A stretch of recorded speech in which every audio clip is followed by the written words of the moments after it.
The February 14th, 2011 meeting of the Public Safety Committee will now come to order. Will the clerk please call the roll? Mr. Antelli? Here. Mr. Beebe? Here. Mrs. Draw? Here. Mr. Eckel is excused. Chairman Hanna? Here. Mr. Lee? Here.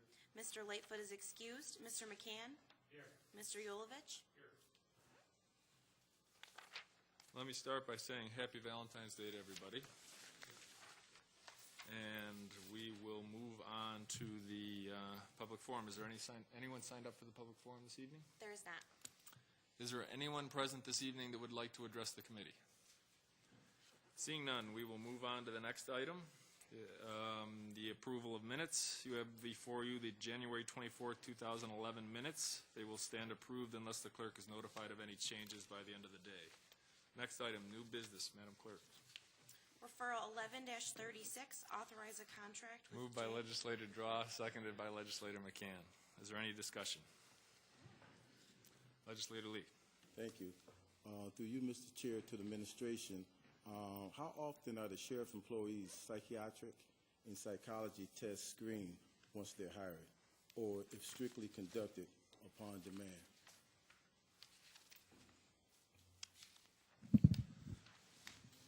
Through the chair, Lieutenant Paul DeLalla with the Sheriff's Office. Typically, the evaluations happen prior to being hired, and we are not randomly tested. It would be something that came about from maybe an internal affairs investigation, or for some reason somebody felt that or had knowledge that a person needs to be tested. Okay. So there's no, through the chair to the administration, there's no real test that you have to give it based on the stress that those guys are under, that their psychology and their mental attitude is tested? Not unless there's some reason, there's some reason that we find out about. Like, I've been here for 22 years and I've never had an evaluation other than prior to being hired. Unless there's some information or reason that we feel that someone needs to be evaluated, then we would have that. Okay. All righty. Thank you. Is there any other discussion? Seeing none, all those in favor signify by saying aye. Aye. All those opposed? Item carries. Next item. Referral number 11-37. Moved by Legislator McCann, seconded by Legislator Yolovich. Is there any discussion? Seeing none, all those in favor signify by saying aye. Aye. All those opposed? Item carries. Next item. Referral 11-38, authorize an intermunicipal. Moved by Legislator Yolovich, seconded by Legislator Antelli. Is there any discussion? Legislator Yolovich. Through you, Mr. Chairman. I've seen this come through several years in a row now, and it's always irked me a little bit that we have to pay the city of Rochester to train our sheriff's department on how to shoot a firearm. I understand some of the reasoning for it, but is there any way that we can work around it? I know that there was some talk of having our own range sooner or later, and I don't know if that's still in the process of being built or not, but I do know that the road patrol that I speak with find it very hard to get time on the range as it is, and we're paying $55,000 a year for that privilege.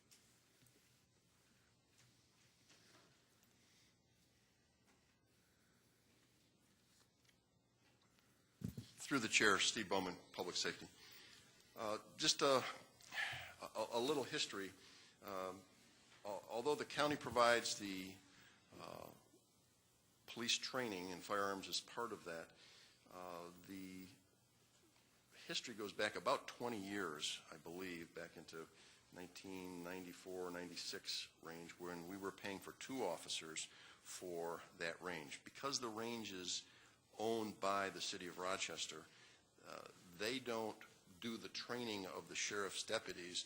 They merely are there as the range supervision because it is their range. So that's what that pays for. And about, I want to say in 2002, we did an analysis of time and usage, and it showed that local agencies other than RPD only use that range about half the time. So we halved the original $111,350 to $55,675. Thank you. I guess that's a decent explanation. It still irks me. Is there any other discussion? Seeing none, all those in favor signify by saying aye. All those opposed? Item carries. Next item. Referral 11-41. Moved by legislator Antelli, seconded by legislator Draw. Is there any discussion? Legislator Lee. Yes, thank you.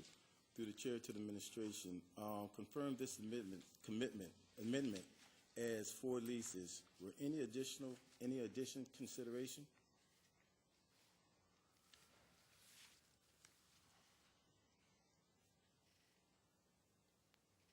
Through the chair, could you repeat that question again, sir? Yes, excuse me. Confirm this amendment. Any 4 leases were any additional consideration? Through the chair, are you asking additional locations? No, confirm this amendment. Any 4 new leases were any additional consideration? And if so, regarding the CE, the leases, were there any other considerations confirming this amendment? Through the With these additional 4, with these new 4 leases?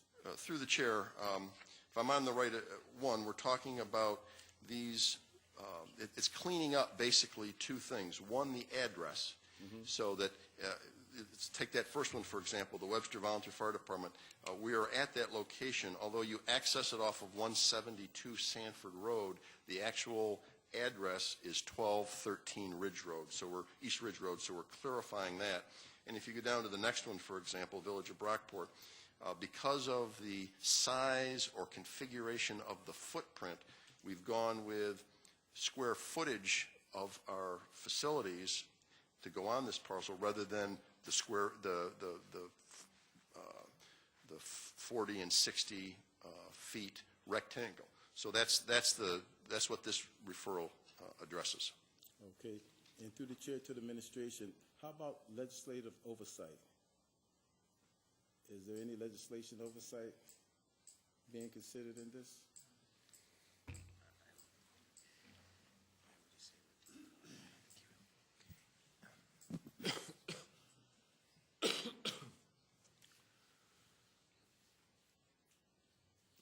Mr. Lee, are you talking about legislative oversight to the changes in the addresses Yes, I'd and like what to have know you? How much is being allowed without legislation oversight, if any? I mean, where is our role in relationship with this here particular amendment? Through the chair, the reason we're bringing this to you is to correct things like addresses and size footprints, and that's what this referral is for. Okay. All righty, thank you. Is there any other discussion? Legislator Beebe. Thank you, Mr. Chairman, and through you to the administration. I think we got a little bit better clarification of what we're looking for an answer. There's 4 new leases here, and in regards to the leases, have any of these ever been subleased?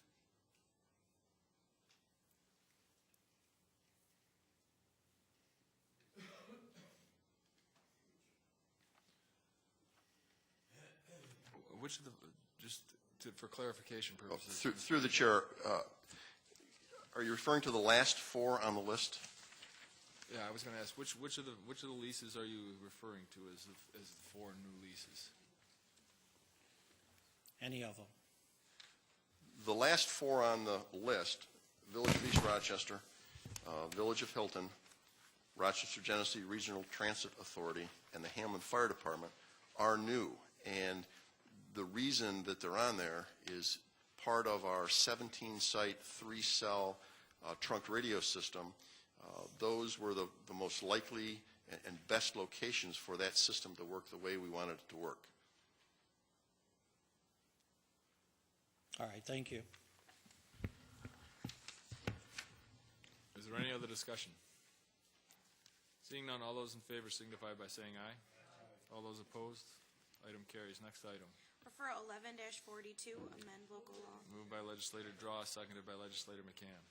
Is there any discussion? Seeing none, all those in favor signify by saying aye.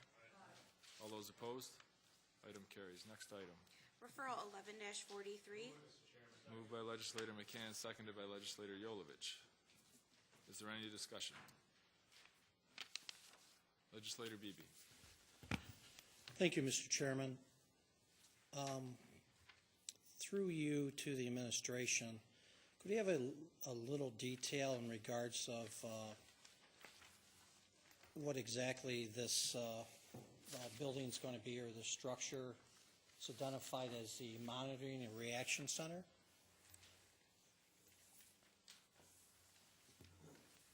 Through the chair, the Monitoring and Reaction Center actually consists of three major functions. As you remember, the Local Development Corporation was put in place to consolidate. One of the things is to consolidate all of the video, alarm, access control, and monitoring of county buildings. That is underway as we speak. Children, or the PED Center, I believe, is number one. C-Zone out in, the new C-Zone out in Ogden was number two, and we're now working on 691 St. Paul Street. The temporary MRC is up and operating. Currently, as those buildings are cut over, that monitoring and video and alarm and access control is all done from that Monitoring and Reaction Center. The second, that's one component, one function of the Monitoring and Reaction Center. The second component is for public safety communications, Rich Verdeau's shop up at the Hill, to maintain their mobile assets at this site, as well as repair and configure the MDT mobile data terminal, as well as the radio systems. So that'll be the second function. The third function deals with the 911 backup. 911 backup center will function out of this site as well. So there's three major functions that this facility is going to perform.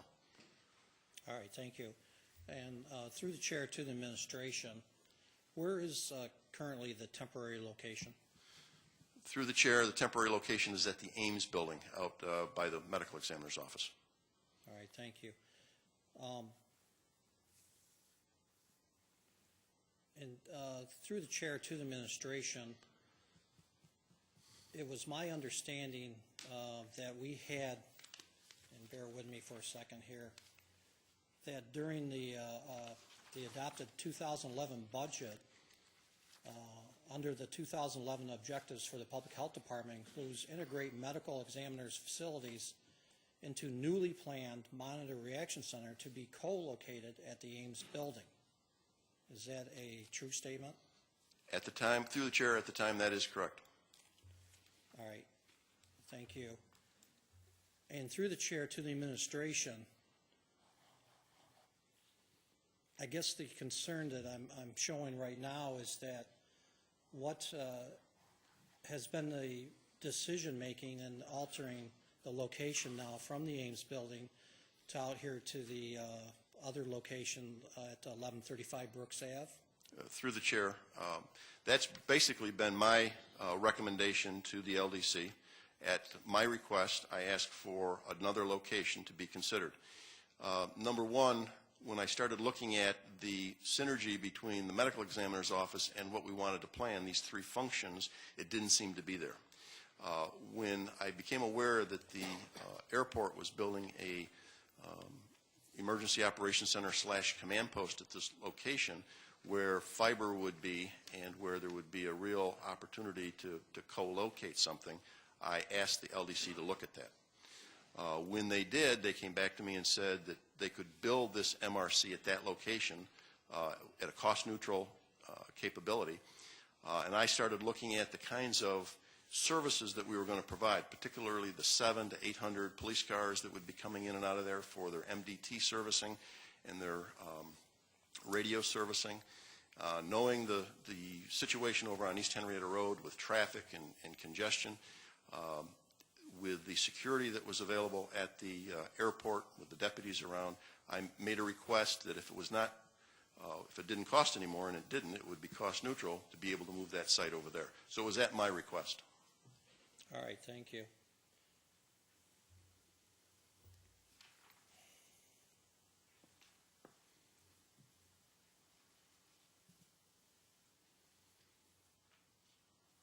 And through the chair to the administration,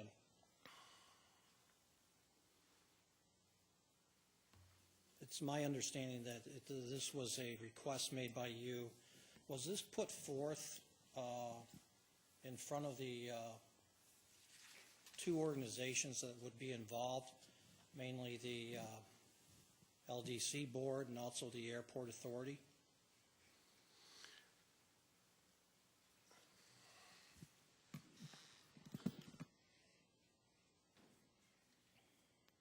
Through the chair, Susan Walsh, Director of the airport. This will go before the authority board at our March meeting, our next meeting, which is March 24th.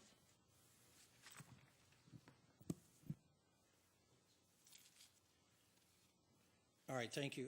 And through the chair to the administration, so it's my understanding that you're asking us today to authorize this agreement, and I'm getting the indication here that this has not been presented to the boards for this change.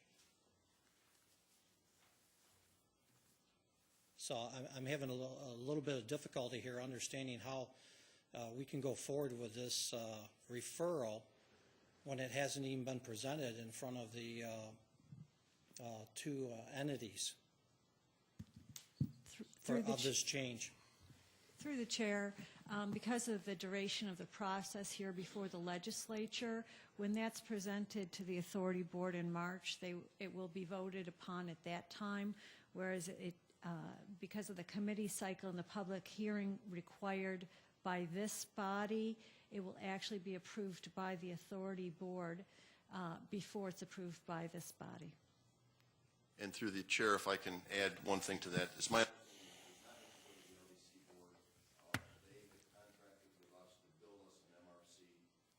in any specific location, so unless I'm there,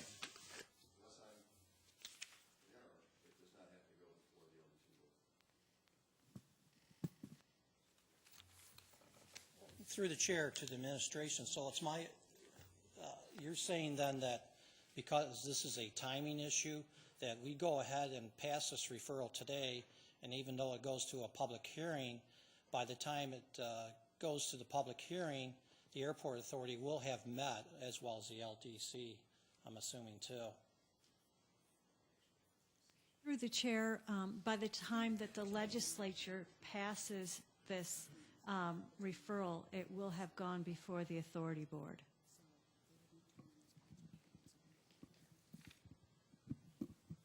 All right, through the chair to the administration, you're making a change here from the agreement that was originally put in. I'm quoting from 11.2. Navitec shall design and build a monitoring and reaction center to assist the M3S meeting this obligation pursuant to the Security and Safety Systems Service Agreement. This project will include interior renovations in addition to the Ames building located at 740 East Henry Road. Aren't you going to have to change this?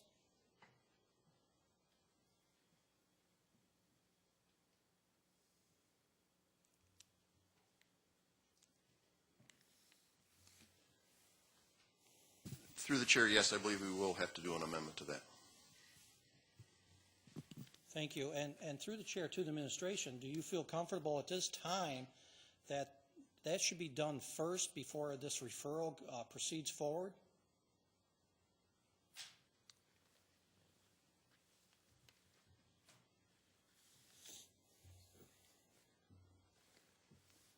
Through the chair, again, because of timing, we're asking this committee to set a public hearing.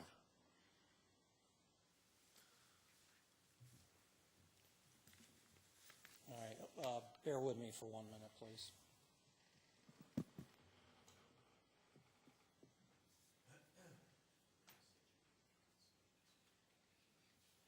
All right. Through the chair to the administration, it's my understanding that the both boards will be meeting before the public hearing on this referral.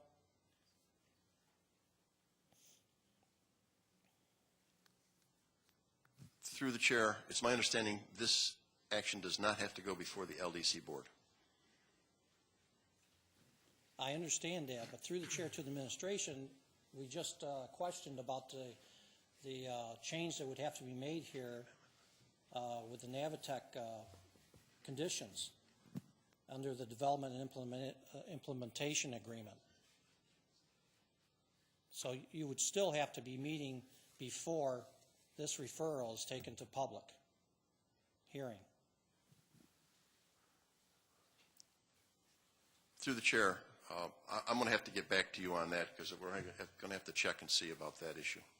Well, I'm all done asking any further questions.